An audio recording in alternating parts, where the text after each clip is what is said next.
गर्मी की छुट्टी और नानी का घर। बच्चों की गर्मी की छुट्टियां लगने वाली है। क्या सोचा है, कहाँ जाने का प्लान है? हमें जाना है स्विट्जरलैंड, पर बच्चों को जाना है नानी के घर। अब समझ नहीं आ रहा कि करे तो करे क्या। हमने तो मनाली जाने का प्लान किया था, लेकिन मेरे बच्चे भी नानी के यहाँ जाने के लिए कह रहे हैं। माँ ने इन बच्चों पर पता नहीं क्या जादू कर रखा है। जैसे गर्मी की छुट्टियां लगती है, नानी घर रट्टा मार देते हैं। मेरे भी बच्चे नानी घर जाने के लिए कह रहे हैं और हम सोच रहे हैं कि मालदीव्स घुमाते हैं। अभी तो एग्जाम चल रहे हैं, देखो क्या करना है, प्लान करते हैं। जैसा हमारे पति बोलेंगे वैसा ही तो होगा। वैसे भी सारे बच्चों ने नाक में दम कर रखा है, तो शायद माँ के यहाँ जाना हो अब। हाँ, अब एग्जाम खत्म होने के बाद डिसाइड करते हैं। कुछ दिनों बाद बच्चों के एग्जाम खत्म हो जाते हैं। घर में अब बच्चों की मस्ती और शोर पहले से भी ज्यादा बढ़ जाता है। तीनों बहनें एक बार फिर फोन पर बात करती हैं और आखिरकार एक बड़ा फैसला लेती हैं। अब तो एग्जाम भी खत्म हो गए हैं। अब ये दोनों पिंकू और मीनू सुबह से रात तक बस एक ही रट लगाए हुए हैं, नानी के घर जाना है, नानी के घर जाना है। अब तो मेरा सिर घूमने लगा है। बिल्कुल वही हाल यहाँ भी है। करण और कीर्ति ने भी मेरा जीना मुश्किल कर दिया है, और ऊपर से सासू माँ भी बोल रही थी कि बच्चे को नानी के घर भेज दो, गांव की हवा खा लेंगे। यहाँ भी वही कहानी है।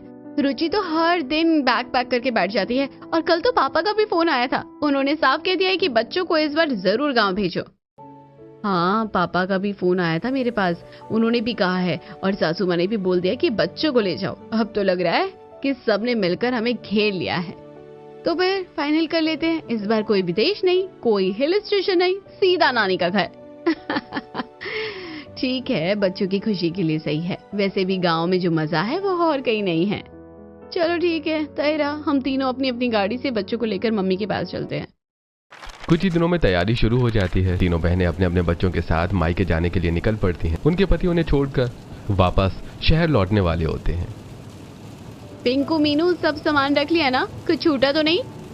मम्मी जल्दी चलो, मुझे नानी के आम खाने हैं और मुझे भी नानी की कहानियाँ सुननी है। करण, कीर्ति, सीट बेल्ट लगा लो और झगड़ा मत करना रास्ते में। मम्मी मैं तो गांव में जाकर पतंग उड़ाऊंगा और मैं तो झूला झूलूंगी। रुचि बेटा शांत बैठो, अभी पहुंच जाएंगे। मम्मी नानी मुझे रोज चॉकलेट देगी ना? कुछ घंटों के सफर के बाद सभी गांव पहुंच जाते हैं।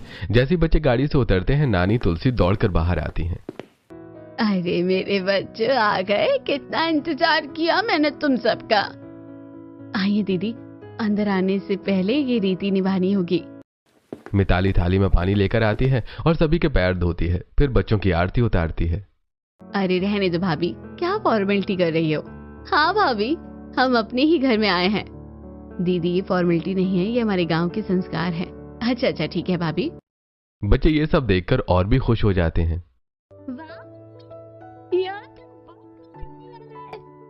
हाँ मम्मी, यहाँ तो सब हमें स्पेशल ट्रीटमेंट दे रहे हैं। इसके बाद तुलसी बच्चों को अपने पास बुलाती है और सबको चॉकलेट देती है। ये लो मेरे प्यारे बच्चों, तुम्हारे लिए चॉकलेट लाई हूँ।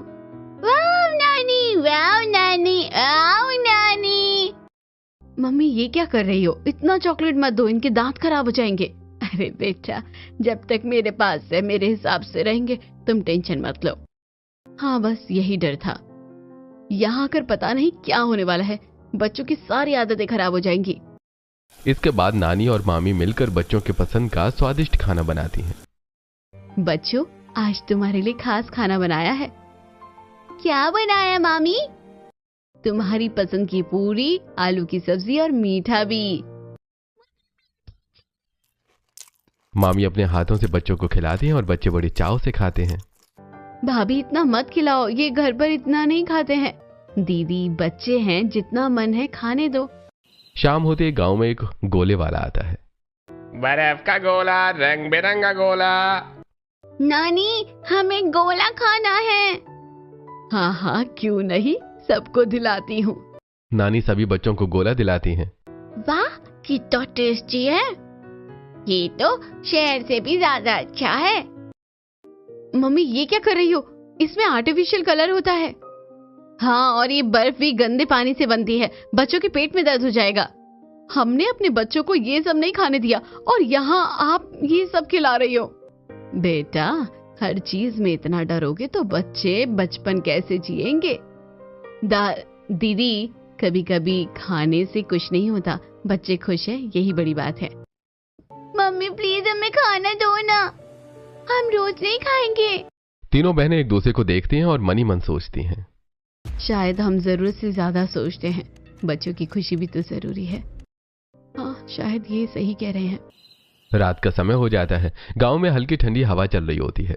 आंगन में बड़ी सी चटाई बिछा दी जाती है और सभी बच्चे और बड़े एक साथ सोने की तैयारी करने लगते हैं। आसमान में तारे चमक रहे होते हैं और माहौल बिल्कुल शांत और सुकून भरा होता है। आओ बच्चों, आज सब मेरे पास ही सोएंगे। देखो कितनी ठंडी हवा चल रही है। शहर में कहाँ ऐसा मजा मिलता है। हाँ नानी, हम सब आपके पास ही सोएंगे। और आप हमें कहानी भी सुनाओगी ना? और मैं तो आज तारों को गिनूंगा। नानी, ये तारे नीचे क्यों नहीं आते? मैं तो नानी के हाथ पकड़कर ही सोऊंगी। तीनों बहनें एक कोने में खड़ी ये सब देख रही होती हैं। उन्हें जमीन पर चटाई पर सोने में थोड़ी परेशानी हो रही होती है। अरे ये क्या, जमीन पर सोना पड़ेगा? मेरी तो कमर ही टूट जाएगी। हाँ यार, और ये गर्मी, पंखा भी कितना धीमा चल रहा है, कैसे सोएंगे हम? और ये सारे बच्चे एक साथ, कहीं रात में कोई गिर गया तो? तीनों बहनें अपनी माँ तुलसी के पास जाती हैं। मम्मी, बच्चों को हमारे कमरे में सुला लेते हैं ना, यहाँ जमीन पर कैसे सोएंगे ये? हाँ मम्मी, आदत नहीं है इन्हें, और मच्छर भी बहुत है यहाँ। तभी बच्चे बीच में बोल पड़ते हैं, नहीं मम्मी, हम नानी के साथ ही सोएंगे। हाँ, हम अभी आपके पास नहीं सोएंगे। आज तो नानी के साथ ही मजा आएगा। हम सब साथ में सोएंगे। मैं तो नानी के पास ही सोऊंगी। ये सुनकर तीनों बहनें एक दूसरे को देखती हैं। अरे घर में तो यही बच्चे कहते हैं कि मम्मी के पास सोना है, और यहाँ देखो, सच में यहाँ आते ही सब बदल गए। लगता है नानी का जादू चल गया है। रात में तुलसी सभी बच्चों को प्यार से सुलाती हैं। आओ बेटा, आंखें बंद करो, मैं कहानी सुनाती हूँ। तुलसी एक प्यारी सी कहानी सुनाती हैं और बच्चे धीरे धीरे सो जाते हैं। तभी एक बच्चे को खांसी आती है। अरे बेटा रुको, मैं अभी दवा लाती हूँ। तुलसी तुरंत अंदर जाकर दवा लाती है और बच्चे को पिला देती है। अब ठीक लग रहा है ना? हाँ नानी। तीनों बहनें ये सब देखती हैं और मन ही मन सोचती हैं, पता नहीं माँ ने बच्चों को कौन सी दवा पिला दी है। माँ बूढ़ी हो रही है, कहीं गलत दवा तो नहीं पिला दी है। नहीं, मैं देख रही हूँ, वो देखो, दवा नहीं शहद ही दिया है माँ ने पिंकू को। अगली सुबह सूरज की पहली किरण के साथ ही बच्चे जाग जाते हैं। नानी, नानी उठो, हमें आम के बाग में जाना है। अभी तो वहाँ आम लगे होंगे ना, हमें तोड़कर खाने हैं। नानी जल्दी चलो ना। अरे वाह, इतनी सुबह सुबह बाग याद आ गया। चलो मैं लेकर चलती हूँ। सभी बच्चे मामा के बच्चों के साथ बाग की तरफ निकल जाते हैं। थोड़ी देर बाद तीनों बहनें उठती हैं और बच्चों को घर में नहीं पाती। अरे पिंकू और मीनू कहाँ गए? करण, कीर्ति भी नहीं है, रुचि भी नहीं दिख रही। तीनों एक साथ तुलसी से पूछती हैं, मम्मी बच्चे कहाँ गए? अरे वो बाग में गए हैं आम तोड़ने। क्या क्या क्या क्या? तीनों तुरंत बाग की तरफ दौड़ती हैं। वहां जाकर देखती हैं कि बच्चे पेड़ों पर चढ़े हुए हैं और हंसी खुशी आम तोड़ रहे हैं। पिंको नीचे उतरो तुरंत। ये क्या कर रहे हो तुम? गिर जाओगी तो क्या होगा? तुम लोग गांव के बच्चों के साथ ऐसे खेल रहे हो, पेड़ पर चढ़े हो, चोट लगे तो कितनी परेशानी हो जाएगी। बच्चे डर जाते हैं और धीरे धीरे नीचे उतर आते हैं। अभी नीचे उतरो सब। मम्मी, हम तो बस खेल रहे थे, सब चढ़ रहे थे तो हम भी। मम्मी नहीं करेंगे अब। तीनों बहनें बच्चों को वापस घर ले जाती हैं, लेकिन कुछ ही देर बाद बच्चे फिर से चुपके से बाग में पहुंच जाते हैं। अरे फिर आ गए, चलो अब आराम से आम तोड़ो। बच्चे फिर से पेड़ों पर चढ़ते हैं और आम तोड़कर खाने लगते हैं। वाह, कितना मजा आ रहा है। ये तो सबसे टेस्टी आम है, शहर में ऐसा कहाँ मिलता है। तभी तीनों बहनों को फिर से पता चलता है और वो गुस्से में बाग में पहुंचती हैं। फिर से आ गए तुम लोग? कितनी बार समझाया है, यहाँ आकर ये तो बिल्कुल ही हाथ से निकल रहे हैं। तभी बच्चे करौंदे के पेड़ से करौंदे तोड़ने लगते हैं। ये क्या कर रहे हो? ये तो किसी और का पेड़ है, ऐसे कैसे तोड़ सकते हो? ये गलत बात है। तभी वहां करौंदे के मालिक काका आ जाते हैं। अरे बेटा रहने दो, मैं तो देख ही रहा हूँ, तोड़ लेने दो। ननिहाल आए हैं बच्चे। कि यहाँ ऐश नहीं करेंगे तो कहाँ करेंगे। ये सुनकर बच्चे मुस्कुरा देते हैं और तीनों बहनें चुप हो जाती हैं। बस बहुत हो गया, अब देखो इनकी हालत, पेड़ों पर चढ़ना, इधर उधर से तोड़कर खाना, ये सब आदतें बिल्कुल ठीक नहीं है। हाँ बिल्कुल, शहर में तो हमने इन्हें कितनी अच्छी से पाला है और यहाँ आते ही सब कुछ बदल गया। मुझे तो सच में डर लगने लगा है, कहीं यहाँ रहकर ये बच्चे पूरी तरह से बिगड़ ना जाए। तीनों बहनें चुपचाप बच्चों को वहीं छोड़कर घर की ओर लौट आती हैं और उनके चेहरे पर साफ नाराजगी दिख रही होती है। देखो ना, जब से आए हैं कुछ न कुछ नया ही कर रहे हैं, कोई कंट्रोल नहीं है। हाँ, और कोई हमें सुन भी तो नहीं रहा। बच्चों को समझाओ तो नानी और मामी बीच में आ जाती है। सच में मुझे तो अब यहाँ आने का मन ही नहीं करता। ये गांव के लोग, कुछ भी सिस्टम नहीं है। हमने सोचा था बच्चों को थोड़ा अच्छा लगेगा, लेकिन यहाँ तो सब उल्टा ही हो रहा है। और ये ऊपर से लोग इसे संस्कार बोलते हैं। तभी मिताली और मोहन वहां आ जाते हैं। अरे दीदी, आप लोग यहाँ बैठे बैठे क्या बातें कर रही हैं? चलिए, खाना तैयार है। हाँ दीदी, आज तो खास खाना बना है, आप सबका इंतजार हो रहा है। तीनों बहनें एक दूसरे को देखती हैं और तुरंत चुप हो जाती हैं। हाँ भैया, बस ऐसे ही। चलिए आते हैं। हाँ चलते हैं। सभी लोग आंगन में जाकर बैठते हैं। जमीन पर पत्तल बिछाई जाती है और सभी एक साथ बैठकर खाना खाने लगते हैं। अरे यार, यहाँ भी जमीन पर बैठकर खाना, वहाँ तो हम डाइनिंग टेबल पर आराम से खाते थे। मम्मी, एक डाइनिंग टेबल तो बनवा लो। बेटा, ये गांव है, यहाँ लोग जमीन से जुड़े रहते हैं। जमीन पर बैठकर खाने का भी अपना मजा होता है।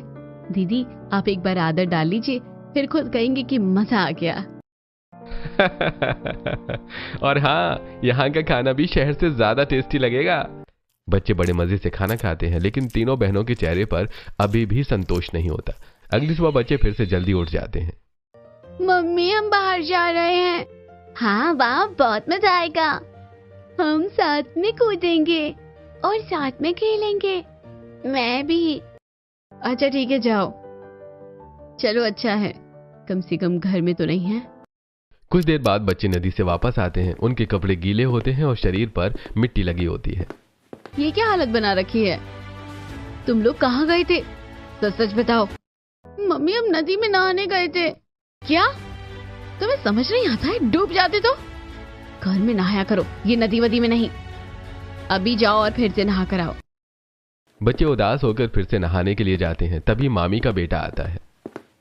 अरे चलो ना, पास के खेत में ट्यूबवेल चालू है, वहां नहाते हैं। सच में? चलो। वहां तो और मजा आएगा।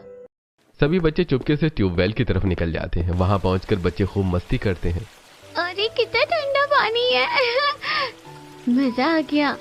मैं तो यहाँ से जाऊंगी ही नहीं। बच्चे इतना नहाते हैं कि उनकी आंखें लाल हो जाती हैं, लेकिन वो बहुत खुश होते हैं। फिर सभी कपड़े पहनकर घर लौटने लगते हैं। तभी रास्ते में तीनों माएं उन्हें ढूंढते हुए मिल जाती हैं। कहाँ थे तुम लोग? हमने कहा था ना घर पर नहाने को। ये ट्यूबवेल पर क्या करने गए थे? ये आंखें लाल क्यों हैं? देखो क्या हालत कर ली है। अब बहुत हो गया, तुम्हें जल्दी ही शहर लेकर चलेंगे। यहाँ तुम लोग पूरी तरह से बिगड़ जाओगे। और ये मम्मी भी कुछ नहीं बोलती, सब इन्हीं की वजह से हो रहा है। बच्चों को डांट पड़ने के बाद वो चुपचाप घर की तरफ चल रहे होते हैं, लेकिन उनके मन में नानी के घर की मस्ती और आजादी का आनंद अभी भी भरा हुआ होता है। जैसे वो घर पहुंचते हैं, तीनों बहनें गुस्से में उन्हें अंदर ले जाती हैं। मम्मी, आप क्यों इतना गुस्सा कर रही हो? नानी तो बहुत अच्छी है। यहाँ पर जो मजा मिलता है ना, वो हमें हमारे शहर में कहाँ मिलता है। हाँ मम्मी, वहाँ तो बस घर के अंदर ही रहो, बाहर मत जाओ, ये मत करो, वो मत करो। यहाँ तो हम खोलकर खेल पा रहे हैं। मम्मी, यहाँ कोई हमें रोकता भी नहीं है। हम खुद से खेलते हैं, खुद से सीखते हैं। और नानी हमें डांटती भी नहीं है। मैं तो यहीं रहना चाहती हूँ। बच्चों की ये बातें सुनकर तीनों बहनों के चेहरे पर थोड़ी असहजता आ जाती है, लेकिन फिर भी वो अपने गुस्से को नहीं छोड़ती। बस बहुत हो गया, अब एक शब्द भी नहीं। तुम लोग अंदर चलो। और ये मत समझना कि यहाँ जो मन आएगा वो करोगे। अभी सब कपड़े बदलो और अच्छे से नहाओ। तीनों बहनें बच्चों को अच्छे से नहलाती हैं, साफ कपड़े पहनाती हैं और उन्हें सख्ती से समझाती हैं। अब कोई बाहर नहीं जाएगा, समझे? बस घर में ही रहना है। और अगर बाहर गए ना तो बहुत डांट पड़ेगी। बच्चे चुपचाप सिर हिला देते हैं, लेकिन उनके मन में बाहर खेलने की इच्छा अभी भी बनी रहती है। शाम होते ही मिताली और तुलसी बच्चों को खेत की ओर ले जाती हैं। आओ बच्चों, आज तुम्हें खेत दिखाते हैं और वहाँ तुम लोग खूब खेलना। सच में? चलो चलो। बच्चे चुपके से उनके साथ निकल जाते हैं। खेतों में पहुंचकर बच्चे मस्ती करने लगते हैं। और ये देखो कितना बड़ा खेत है, यहाँ तो दौड़ने में कितना मजा आ रहा है, मुझे पकड़ के दिखा।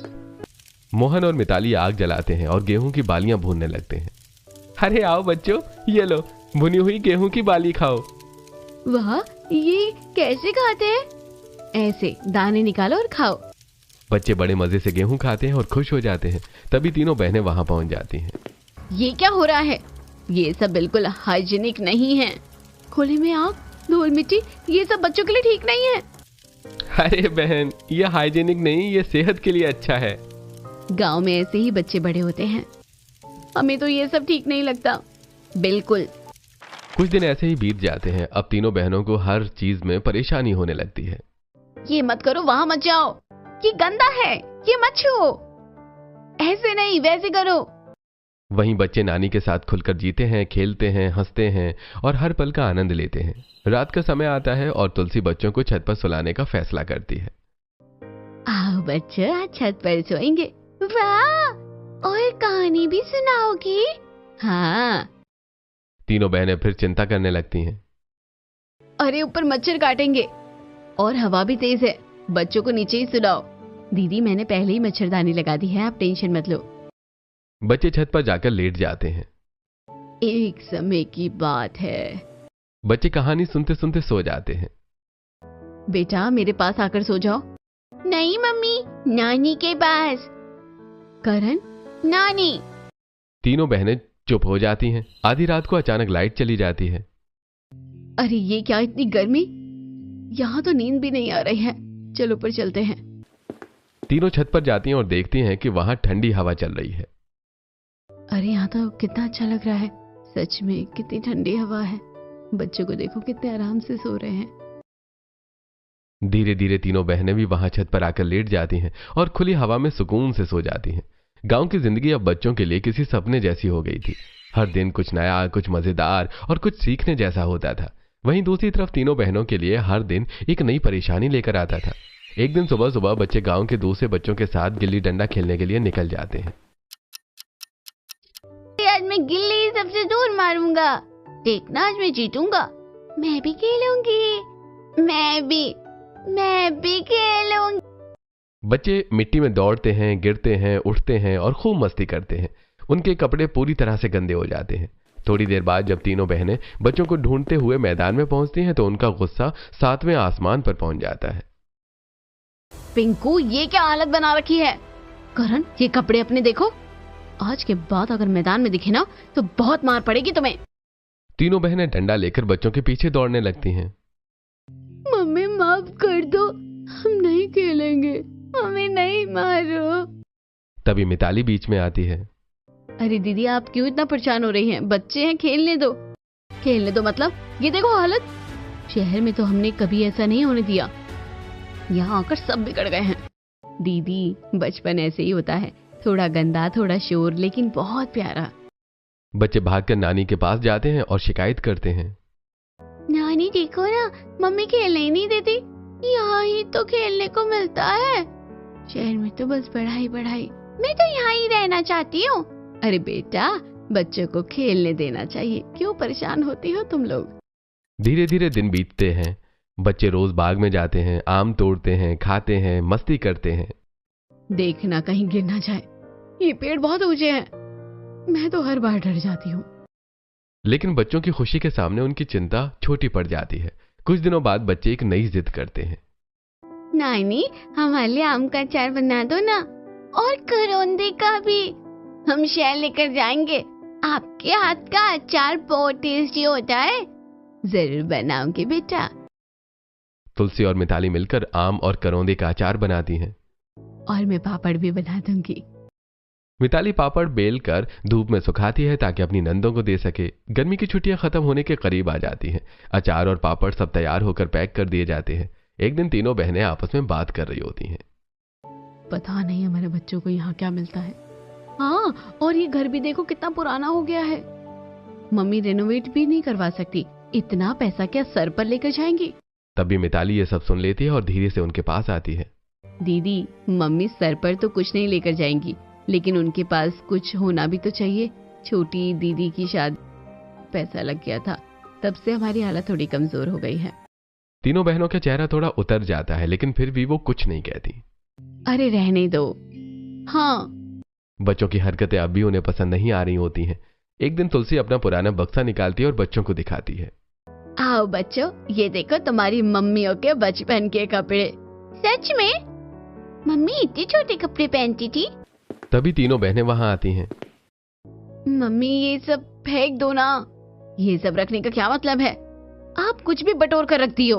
ये सुनकर तुलसी का चेहरा उतर जाता है। ये सब मेरी यादें हैं।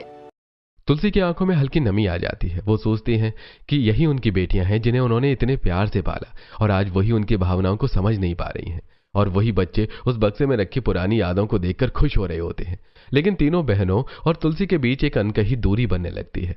समय धीरे धीरे बीतता जा रहा था। गांव की हवा, खुला आंगन, मिट्टी की खुशबू और नानी का प्यार बच्चों के दिल में बस चुका था। वहीं तीनों बहनों के मन में अब भी शहर की आदतें और सोच बनी हुई थी, लेकिन कुछ कुछ चीजें अब उन्हें सोचने पर मजबूर करने लगी थी।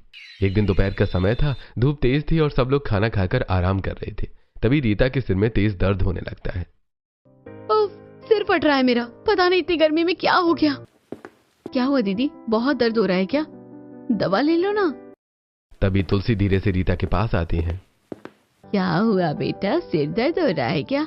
हाँ मम्मी, बहुत तेज सिर दर्द है। आओ मैं तुम्हारा सिर दबा देती हूँ। तुलसी अपने हाथों से बड़े प्यार से रीता का सिर दबाने लगती हैं और फिर तेल लगाकर उसकी चंपी करती हैं। ऐसे आराम मिलेगा। बचपन में भी जब तुम्हें दर्द होता था तो मैं ऐसे ही करती थी।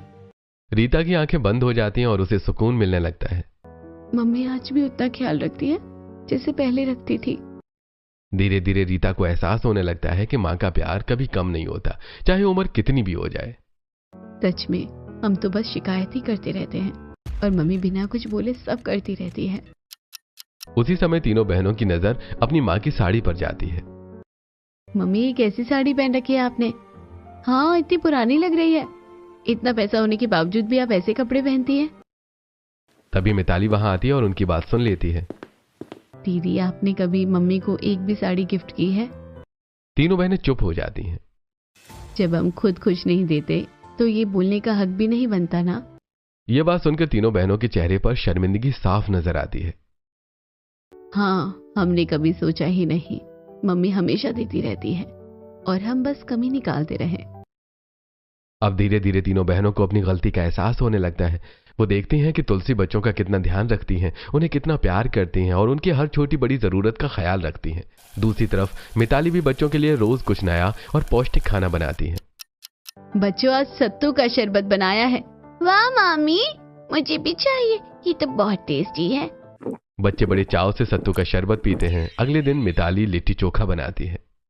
आओ बच्चों, आज खास खाना है। क्या है मामी? लिट्टी चोखा। बच्चे बड़े मजे से खाते हैं और खुश हो जाते हैं। वहीं तीनों बहनें फिर मुंह बनाती हैं।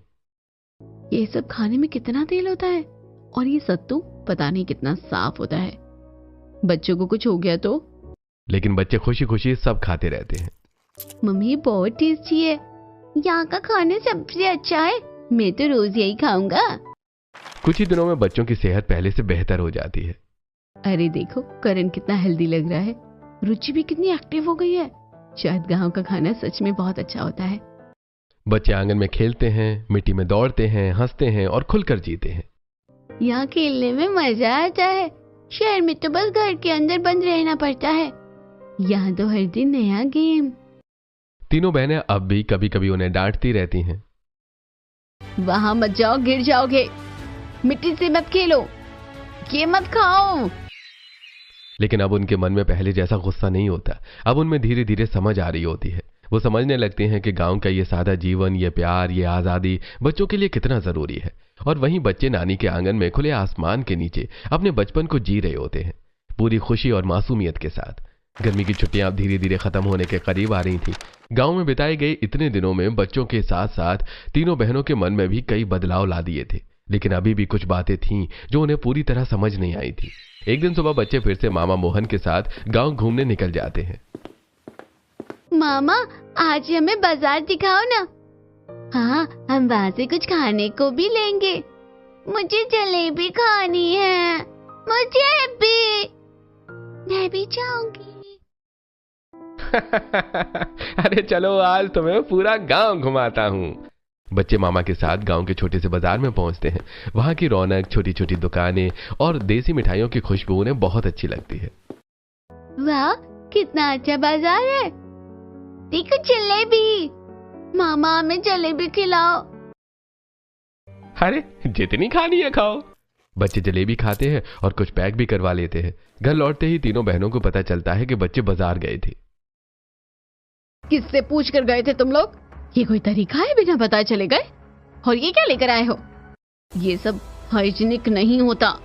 गांव का बाजार है, यहाँ साफ सफाई कहाँ होती है? दीदी, यही खाकर हम भी बड़े हुए हैं।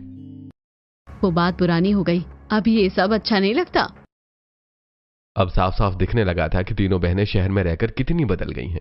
उनकी सोच, उनका नजरिया और उनका रहन सहन सब कुछ गांव से अलग हो चुका था। लेकिन दूसरी तरफ तुलसी का प्यार अपनी बेटियों और नाती पोतों के लिए दिन ब दिन बढ़ता ही जा रहा था। वो मन ही मन सोचती थी कि अपनी बेटियों के लिए क्या करूं, कैसे उन्हें खुश करूं। एक दिन तुलसी और मिताली चुपचाप बाजार जाती हैं।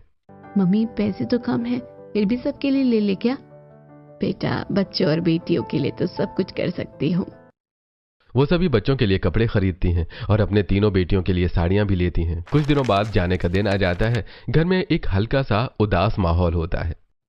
नानी, हमें नहीं जाना, हमें यहीं रहना है, यहाँ बहुत मजा आता है। अरे बेटा, फिर आना, ये घर हमेशा तुम्हारा ही है। तुलसी एक बड़ा सा झूला यानी टोकरा भरकर आम लाती है। ये लो सबके लिए आम, और ये आम का अचार, करौंदे का अचार और पापड़। फिर तुलसी बच्चों को कपड़े देती हैं और हर एक को एक एक चांदी का सिक्का देती हैं। नानी, ये सब हमारे लिए? वाह। तीनों बहनें ये सब देखकर हैरान रह जाती हैं। मम्मी, ये सब कहाँ से आया? आपने इतना सब कैसे ले लिया? हम तो अपने यहाँ इतना भी नहीं देते। बेटा, तुम ही तो कहती थी ना कि मैं ये सब क्या सर पर बांध कर ले जाऊंगी? ये सब तुम लोगों के लिए ही है, मैं क्या करूंगी इन सब चीजों का? ये सुनकर तीनों बहनों की आंखें भर आती हैं। मम्मी, हमें माफ कर दो, हमने आपको समझा ही नहीं, हम गलत थे मम्मी। अरे पगली, माँ कभी अपने बच्चों से नाराज होती है क्या? तीनों बहनों को अब सच्चा एहसास हो चुका था। मम्मी, हम हर साल आपके पास आएंगे, यहाँ सच में सुकून है। और देखो हमारे बच्चे कितने हेल्दी और खुश हो गए हैं। हाँ मम्मी, हम फिर आएंगे हर साल नानी के पास। बच्चे खुश हो जाते हैं और तुलसी के गले लग जाते हैं। अब तीनों बहनों के मन से शहर और गांव का फर्क खत्म हो चुका था। उन्हें समझ आ गया था कि असली खुशी न बड़े घर में होती है, न महंगे खाने में। असली खुशी होती है अपनों के साथ, प्यार में और उन छोटी छोटी चीजों में जो दिल को सुकून देती हैं। और इसी एहसास के साथ वो हर साल नानी के घर आने का वादा करके खुशी और प्यार भरी यादों के साथ वापस अपने शहर की ओर निकल पड़ती हैं।